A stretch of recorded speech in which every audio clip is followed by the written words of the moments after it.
नमस्कार साथियों, इस वीडियो में आज हम लोग यह जानने की कोशिश करेंगे कि शिक्षा किसे कहते हैं, शिक्षा की क्या परिभाषाएं हैं, शिक्षा के क्या अर्थ होते हैं और शिक्षा की प्रक्रिया, उसके स्वरूप के बारे में और नियमित अनियमित शिक्षा के बारे में, सामान्य और विशिष्ट शिक्षा के बारे में जानेंगे। तो आइए जानते हैं कि यह सब कुछ आप बने रहिएगा अंत। साथियों नमस्कार, आपका एक बार फिर स्वागत है हमारे YouTube channel go for known पर। और आज हम एक बेहद महत्वपूर्ण विषय पर बात करेंगे और वो बात करेंगे शिक्षा का क्या महत्व है और शिक्षा का क्या अर्थ है, उसके क्या परिभाषा है। तो इस पर बात करना आज के संदर्भ में इसलिए बहुत ज़रूरी है कि व्यावसायिक दुनिया हो चुकी है, आर्थिक दुनिया हो चुकी है और शिक्षा का जो मूल स्वरूप था उस मूल स्वरूप से हम लोग भटक रहे हैं, इसीलिए बात करना जरूरी है। और इस विषय पर बात करने से पहले एक बात मैं आपको और बताना चाहता हूँ कि एक माता पिता के रूप में भी हमें यह पता होना चाहिए कि हम अपने बच्चे को क्यों पढ़ा रहे हैं, क्यों विद्यालय भेज रहे हैं। और उससे ज़्यादा ज़रूरी एक शिक्षक के रूप में हमें यह जानना है कि हम अपने बच्चे को एक शिक्षक के रूप में, हमारे जो शिष्य, हमारे जो विद्यार्थी हैं, हमारे जो बच्चे हैं स्कूल के, कोचिंग के या हमारे ट्यूशन के, हम उनको क्यों पढ़ा रहे हैं, पढ़ाने के पीछे क्या उद्देश्य है। आज के किसी भी माँ बाप से आप पूछिए कि आप बच्चे को क्यों पढ़ा रहे हैं, तो वो इतना ही कहेंगे कि हम अपने बच्चे को डॉक्टर, इंजीनियर या किसी सरकारी नौकरी में डालना चाहते हैं, या इंजीनियर बनना चाहते हैं, डॉक्टर बनना चाहते हैं या सरकारी नौकरी करवाना चाहते हैं। 100 में क्या 1000 में भी एक गार्जियन आपको ऐसे नहीं मिलेंगे जो कहेंगे कि हम अपने बच्चे को इसलिए पढ़ा रहे हैं क्योंकि हमें अपने बच्चे को एक राष्ट्रीय स्तर का खिलाड़ी बनाना है। हम अपने बच्चे को इसलिए पढ़ा रहे हैं क्योंकि हमें अपने बच्चे को एक राष्ट्रीय स्तर का नेता बनाना है। हम अपने बच्चे को इसलिए पढ़ा रहे हैं क्योंकि हमें अपने बच्चे को राष्ट्रीय स्तर का साइंटिस्ट बनाना है, वैज्ञानिक बनाना है। हम अपने बच्चे को इसलिए पढ़ा रहे हैं क्योंकि हमें अपने बच्चे को एक अच्छा समाज शास्त्री, समाज सेवी, सोशल वर्कर बनाना है। ये कोई नहीं कहते। तो फिर शिक्षा का उद्देश्य क्या हो गया है? शिक्षा का उद्देश्य हो गया है कि पढ़ो, पैसा कमाओ। और ये जो परंपरा विकसित हुई है, ये मूल शिक्षा को नष्ट कर रही है और मूल शिक्षा से लोगों को दूर ले जा रहा है। क्या पहले इंजीनियर नहीं होते थे, डॉक्टर नहीं होते थे? पहले भी होते थे। और पहले के जो साइंटिस्ट हैं वो भी रिसर्च करते थे, आज के साइंटिस्ट भी रिसर्च करते हैं, अंतर नहीं है। लेकिन सिर्फ और सिर्फ अब हम ये सोचते हैं कि हमें पैसा कमाने के लिए पढ़ना है, और पहले होता था कि हमें एक अच्छा नागरिक बनने के लिए पढ़ना है, और जो अच्छा नागरिक बनेगा वो अच्छा सफल व्यक्ति होगा, उसके पास पैसा भी होगा, उसके पास प्रतिष्ठा भी होगी, उसके पास पद भी होगा, वो देश के लिए भी सोचेगा, वो अपने समाज के लिए भी सोचेगा, और जब इतना सब कुछ होगा तो अपने माँ बाप और परिवार के लिए तो सोचेगा ही। पर अब है कि पैसा होना चाहिए, वो चाहे देश के लिए सोचे ना सोचे, परिवार के लिए सोचे ना सोचे, अपने समाज के लिए सोचे ना सोचे, किसी के लिए सोचे ना सोचे, पैसा उसके पास होना चाहिए। तो आज के शिक्षा का ये उद्देश्य है। वो इंजीनियर भी क्यों बनना चाहता है? क्योंकि उसे समाज के लिए कुछ रचनात्मक करना, ऐसा नहीं है, क्योंकि उसको पैसा कमाना है। और जब उसका प्रोफेशन हो गया इंजीनियर करना, तो वो कुछ रिसर्च करते हैं, कुछ काम करते हैं, वैज्ञानिक बन जाते हैं तो कुछ काम करते हैं, लेकिन प्राथमिक उद्देश्य उनका पैसा कमाना है। तो यहाँ से लौट के हम फिर चलते हैं शिक्षा के ऊपर। दोस्तों, किसी ने बेहद सच कहा है कि बिना उद्देश्य का पढ़ाने वाला शिक्षक वो बिना नाव का, वो ऐसा नाव का पतवार है जिस नाव को पता नहीं है कि कहाँ जाना है। मैं फिर कहना चाहता हूँ कि बिना उद्देश्य से पढ़ाने वाला शिक्षक एक ऐसा नाव का पतवार है जिस नाव को पता ही नहीं है कि कहाँ जाना है। और बिना उद्देश्य से पढ़ने वाले बालक उस नाव के समान है जो बिना पतवार का है और वो जाना था किसी छोर और चला गया किसी और छोर, उसे पता ही नहीं था कि हमें जाना है किस छोर। मैं फिर कह रहा हूँ कि बिना उद्देश्य का विद्यार्थी बिना पतवार के उस नाव के माफिक है जिसे पता ही नहीं है कि हमें जाना किस और है, मसलन वो चला किसी और जाता है। आइए अब हम बात करते हैं शिक्षा का क्या उद्देश्य है।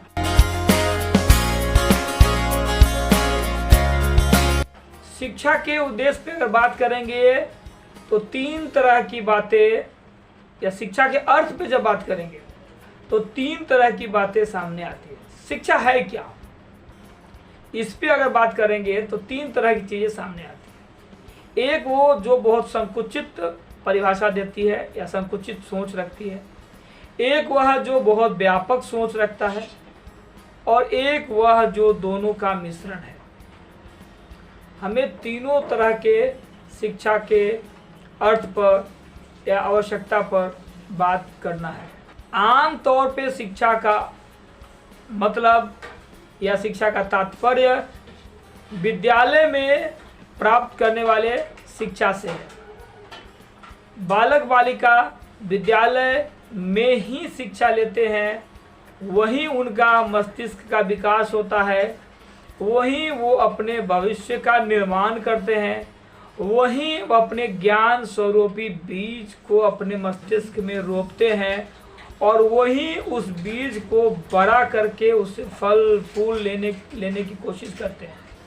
मतलब वो ज्ञान जो लेते हैं उस ज्ञान का विकास भी उस स्कूल में करते हैं, वहीं उनकी व्यावहारिकता रचनात्मकता भी विकसित होती है।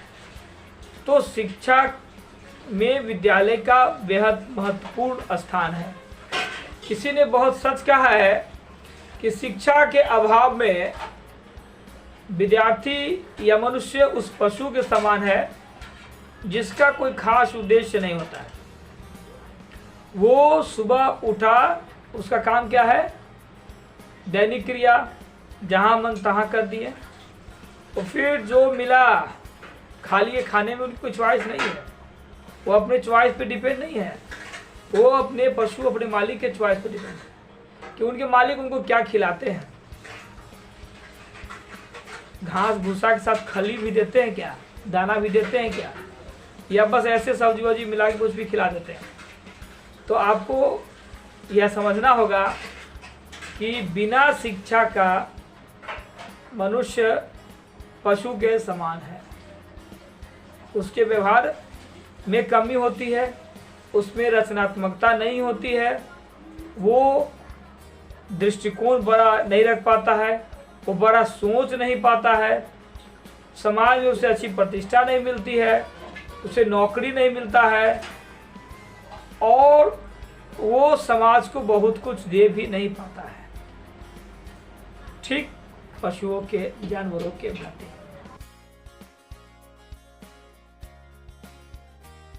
अगर हम शिक्षा की परिभाषा की बात करें तो दो परिभाषा, वैसे तो बहुत सारे विद्वानों ने बहुत सारी परिभाषाएं दी है और हम सबकी चर्चा कर सकते हैं, पर व्यर्थ है।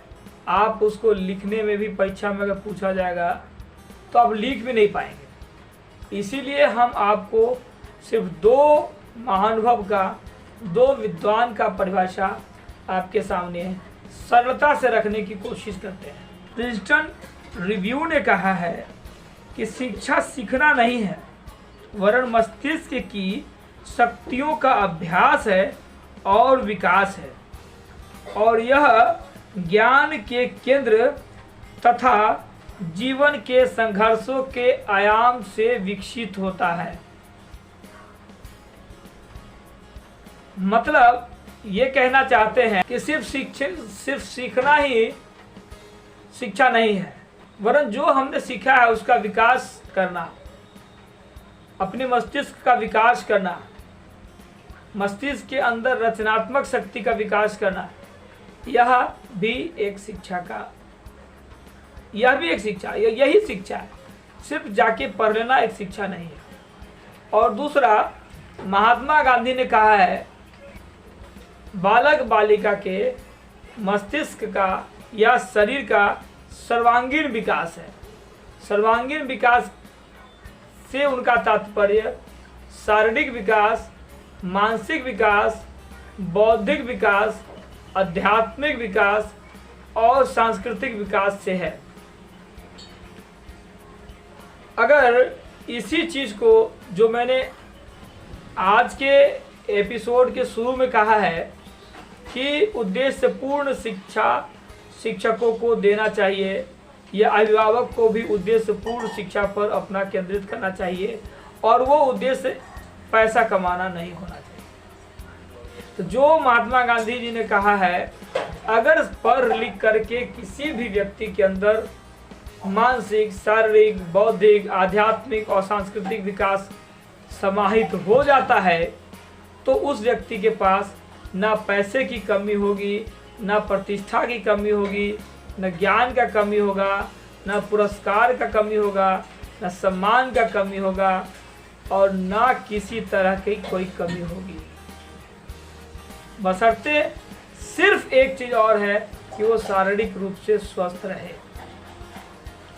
तो ये उद्देश्य को लेकर के हमें बच्चों को पढ़ाना या पढ़वाना चाहिए, या बच्चे के मस्तिष्क में यही चीज़ें भरनी चाहिए, या हमें इसी 5 आधार पर बच्चों के विकास का मूल्यांकन हर साल या हर 6 महीने पे या हर 3 महीने पे एक अभिभावक के रूप में, एक शिक्षक के रूप में हमें करना चाहिए। तो महात्मा गांधी ने जो शिक्षा का परिभाषा दिया है वो बिल्कुल बेहद सार्थक और आज की तिथि में भी बहुत यथार्थवादी है।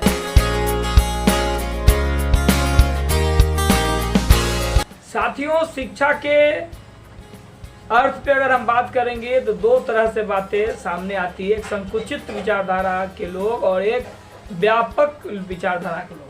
जो संकुचित विचारधारा के लोग हैं वो कहते हैं कि विद्यालय में ही शिक्षा होती है और विद्यालय में ही मस्तिष्क का विकास होता है, विद्यालय में ही बच्चे का विकास होता है और वहीं उसके भविष्य की नींव पड़ती है। और दूसरी ओर जो व्यापक विचारधारा वाले लोग हैं उनका कहना है विद्यालय में तो शिक्षा होती है पर शिक्षा जीवन पर्यंत चलने का एक विषय है और ये हर क्षण, हर पल, हर घड़ी हम सीखते हैं। तो ये व्यापक और संकुचित दोनों तरह के बातों के मध्य एक तीसरी बातें भी है और वो कहती है कि शिक्षा विकास की वह प्रक्रिया है जिसके द्वारा व्यक्ति अपने भौतिक, सामाजिक, आध्यात्मिक वातावरण में विभिन्न प्रकार से अनुकूलित करता है। वह जीवन है जो वास्तव में स्वयं को ही शिक्षित करता है। एक व्यक्ति अपने व्यवसाय से, गृह जीवन से, खेल जीवन से, मित्रता से, वैवाहिक जीवन से, पारिवारिक जीवन से, सामाजिक जीवन से, यात्रा से और मनोरंजन से कुछ न कुछ सीखता ही है। ये तीसरी परिभाषा है जो दोनों व्यापक और संकुचित के मध्य से निकला हुआ है और ये ही आज के दिन में ज़्यादा सर्वमान्य और सिद्ध है। आपसे अगर शिक्षा का बात पूछा जाए, शिक्षा का अर्थ पूछा जाए तो तीसरी बातें अगर आप लिखते हैं तो बहुत ही बढ़िया है, अच्छा है। और यही तीसरी बातें शिक्षा का वास्तविक अर्थ है। इस अर्थ में 5 तरह के प्रमुख चीज़ें सामने आती हैं अगर इसके अंदर जा कर के हम अध्ययन करते हैं तो। और ये 5 चीज़ें हैं। शिक्षा का अर्थ है सर्वांगीण विकास। व्यापक शिक्षा में बालक प्रमुख होता है। बालक की रुचि तथा मानसिक स्थिति को ध्यान में रखा जाता है। वास्तविक जीवन की तैयारी ही व्यापक शिक्षा है, तो स्वभाव के अनुसार ही व्यापक शिक्षा दी जाती है। तो अगर हम तीसरे शिक्षा के तीसरे पद्धति के अनुसार, अर्थ के अनुसार काम करते हैं, तो ये 5 चीज़ें हमें देखने होते हैं, और इस 5 चीज़ें बालक या बालिका के विकास में बड़ा ही महत्वपूर्ण स्थान निभाती है।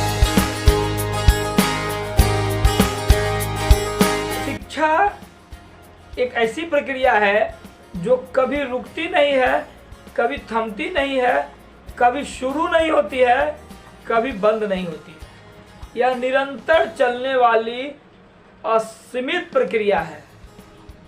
अगर दूसरे शब्दों में इसकी बात अगर हम करें, तो जब बच्चा गर्भ में आता है उस समय से ही सीखने की प्रक्रिया प्रारंभ हो जाती है, और यह खत्म उस समय होता है युवक, वो बच्चा बालक, युवक, प्रौढ़, वृद्ध बनने के बाद मरता है, या जब भी वो मरता है तभी उसकी सीखने की प्रक्रिया समाप्त होती है, या शैक्षणिक प्रक्रिया समाप्त होती है। और एक बात और ध्यान देना है कि शिक्षा के उद्देश्य में हमें हमेशा बच्चों के रुचि का, उसमें आविष्कार का भावना, आदर्श का भावना, अच्छी आदतों का भावना, ये विकसित करना ही चाहिए हमें, और यही फिर शिक्षा का उद्देश्य भी होता है।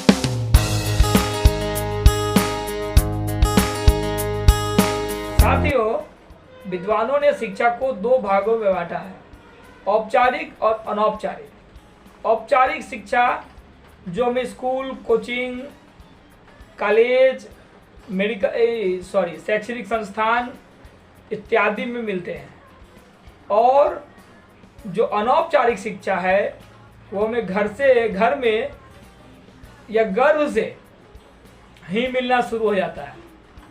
गर्भ के बाद हमें अपने घर में माता पिता, भाई बहन, दादा दादी से मिलता है, फिर समाज में जो लोग हमारे हैं उनसे मिलता है, फिर विद्यालय में जाने के बाद क्लासरूम से बाहर मिलता है, और फिर हमें यात्राओं के दरमियान मिलता है, हमें खेल के दरमियान मिलता है, हमें मित्रता के दरमियान मिलता है, हमें घर में जब हम सोने जाते हैं उस वक्त भी हमें मिल सकता है, हमें दार्शनिकों के पुस्तकों को अध्ययन करने से मिलता है, हमें टीवी देखने से, पेपर पढ़ने से, मोबाइल देखने से और कई अन्य माध्यमों से हमें मिलता है।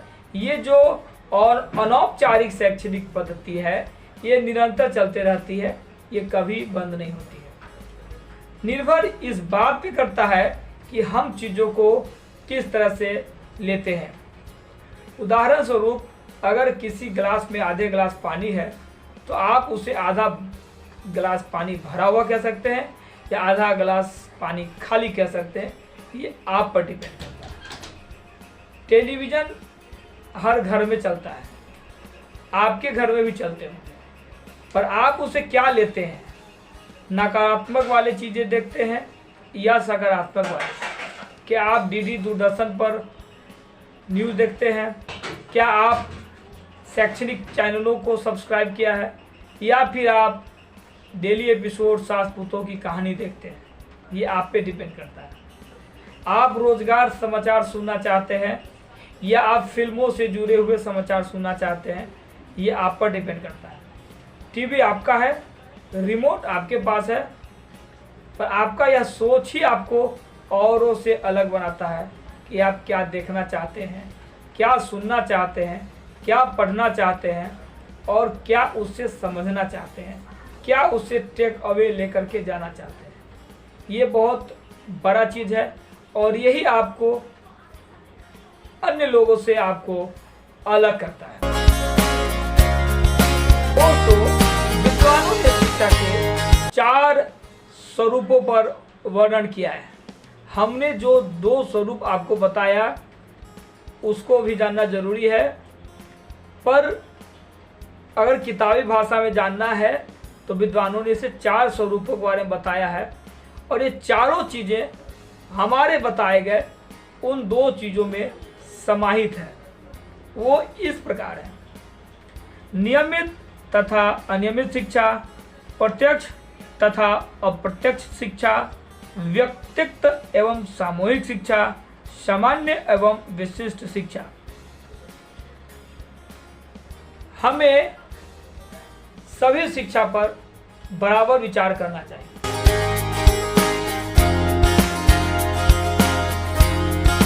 सबसे पहले हम बात करते हैं नियमित और अनियमित शिक्षा के बारे में। नियमित शिक्षा है जिसमें हमें समय बंधा हुआ है, विषय बंधा हुआ है, शिक्षक बंधे हुए हैं, स्थान बंधा हुआ है, सब कुछ फिक्स है।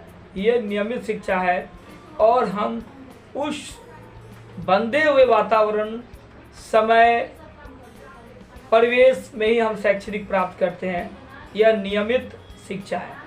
अनियमित शिक्षा की शुरुआत उदर में ही यानी कि गर्भ में ही शुरू हो जाता है और जीवन पर्यंत चलता है, जिसमें कोई बंदिशें नहीं होती है, कोई शिक्षक नहीं होता है, कोई निश्चित शिक्षक नहीं होता। शिक्षक तो सभी है, कोई निश्चित समय न होता है, हम कभी भी सीख सकते हैं, कभी भी समझ सकते हैं। तो मनुष्य के जीवन में नियमित और अनियमित शिक्षा, ये दो तरह के शिक्षा होते हैं। अब हम प्रत्यक्ष और अप्रत्यक्ष शिक्षा पर आते हैं। प्रत्यक्ष शिक्षा में किताब, कॉपी, कलम, डेस्क बोर्ड, टीचर, स्टूडेंट, शैक्षणिक वातावरण यानी कि स्कूल, कोचिंग, ये सभी चीज़ होते हैं। लेकिन जो अप्रत्यक्ष शिक्षा व्यवस्था है वो इसमें कोई भी चीज़ नहीं होगा, फिर भी हम सीख सकते हैं।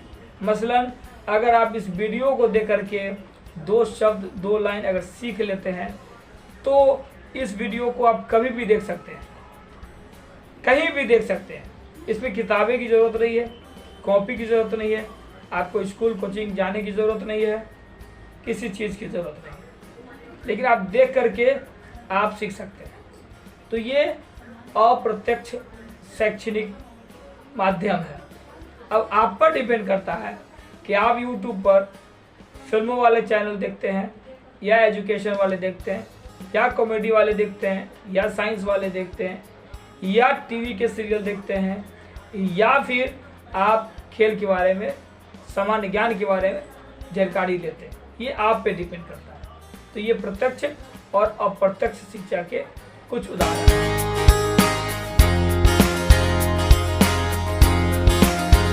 अब बात करते हैं व्यक्तिगत और सामूहिक शिक्षा के बारे में। दोस्तों, व्यक्तिगत शिक्षा को हम राज दरबार के दरमियान चले आ रहे हैं शैक्षणिक व्यवस्था से जोड़ सकते हैं। जहां राजकुमारों के लिए अलग से शैक्षणिक व्यवस्था होती थी, वहां शिक्षक उनके ही अनुसार परिवेश तैयार करते थे और उनको ही पढ़ाने के लिए अपना सिलेबस तैयार होता था और उनको ही पढ़ाने की मानसिकता से वो पढ़ाते थे और उसमें नित्य नए शोध करते थे। आज के दृष्टिकोण में अगर देखें तो इसको होम ट्यूशन आप कह सकते हैं। आपके घर में आपके बच्चे के लिए टीचर आते हैं, वो आपके बच्चे के लिए ही पढ़ाते हैं, वो आपके बच्चे के हिसाब से ही पढ़ाते हैं, वो आपके बच्चे के सोच के हिसाब से ही आगे बढ़ते हैं। लेकिन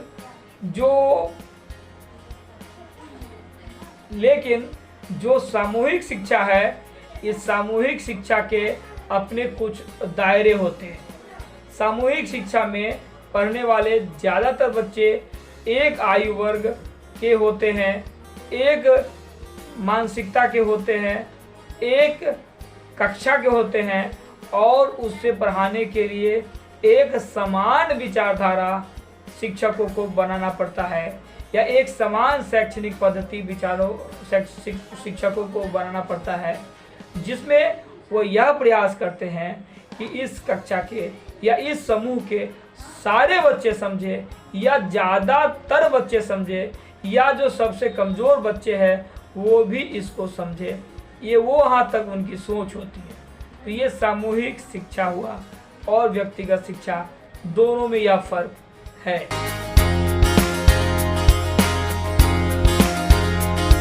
अब हम बात करेंगे जो चौथा और प्रमुख है, विशिष्ट शिक्षा और सामान्य शिक्षा के बारे में।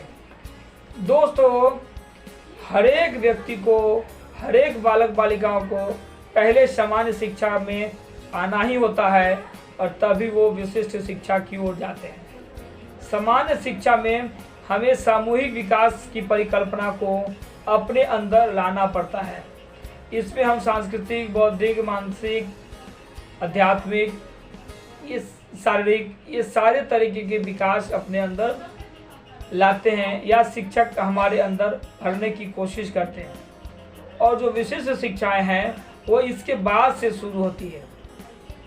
हमें अपने रोजगार या स्वरोजगार के किस क्षेत्र में जाना है, हमारी रुचि किस ओर है, हमारी अभिलाषा क्या करने की है, हमारी इच्छाएं क्या है, उस ओर ध्यान देते हुए और किसी विशिष्ट उद्देश्य की ओर पढ़ाई शुरू करते हैं, पढ़ाना शुरू करते हैं, वो एक विशिष्ट शिक्षा है। और फिर हम किसी अंत में जाकर के हम किसी विषय वस्तु के ज्ञाता या विशिष्ट ज्ञाता या वैज्ञानिक बन जाते हैं।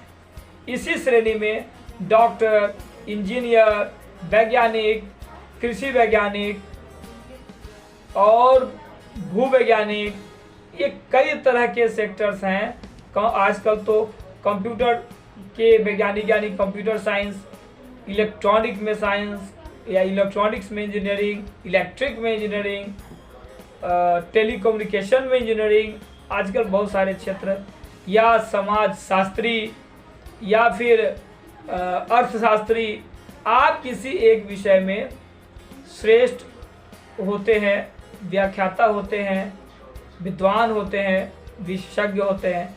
ये विशिष्ट शिक्षा है। तो दोस्तों, आपने आज अभी तक सुना शिक्षा क्या है, उसके सामान्य अर्थ क्या है, उसके सामान्य परिभाषा क्या है, शिक्षा कितने प्रकार से होते हैं और शिक्षा की क्या स्वरूप है। तो उम्मीद करता हूं कि आपको आज का यह वीडियो जरूर पसंद आया होगा और अगर पसंद आया है तो साथियों इसे आप अपने मित्रों से ज़रूर शेयर करें ताकि यह जानकारी उन तक भी पहुंचे। और अब तक आप हमारे चैनल पर नए हैं तो एक अनुरोध है कि आप हमारे चैनल को ज़रूर सब्सक्राइब करें और बेल आइकन दबाना ना भूलें ताकि इस तरह की ज़रूरी और जानकारी वाला वीडियो आप तक सरलता से पहुंचते रहे। एक बार हम अपने पुराने सब्सक्राइबर्स को जो हमें लगातार सुनते रहे हैं उनसे क्षमा चाहता हूं कि इस वीडियो को बनाने में एक लंबा गैप हुआ है और इसके पीछे हमारा शारीरिक और मानसिक रूप से पिछले 2 महीने से मैं काफ़ी परेशान था। आज भी बहुत स्वस्थ नहीं हूं, पर आपके प्यार ने मुझे इस स्थिति में भी वीडियो बनाने को मजबूर किया है, इसीलिए हम आपके साथ हैं। आप देख सकते हैं कि हमारा पैर टूटा है और इसलिए हम खड़ा नहीं हो पा रहे हैं और इस बोर्ड पे लिख नहीं पा रहे हैं, जैसा कि आप हमारे पहले के सारे वीडियो में देखते थे कि मैं लिख करके भी समझाने की कोशिश करता था। तो इसी के साथ इस वीडियो को यहीं सब पर समाप्त करते हैं और आपसे वादा करते हैं कि अगले कुछ दिनों में शिक्षा से संबंधित एक नई बातों को लेकर के एक नया एपिसोड के साथ आपके सामने जरूर उपस्थित होंगे। तब तक के लिए इजाज़त दीजिए। नमस्कार।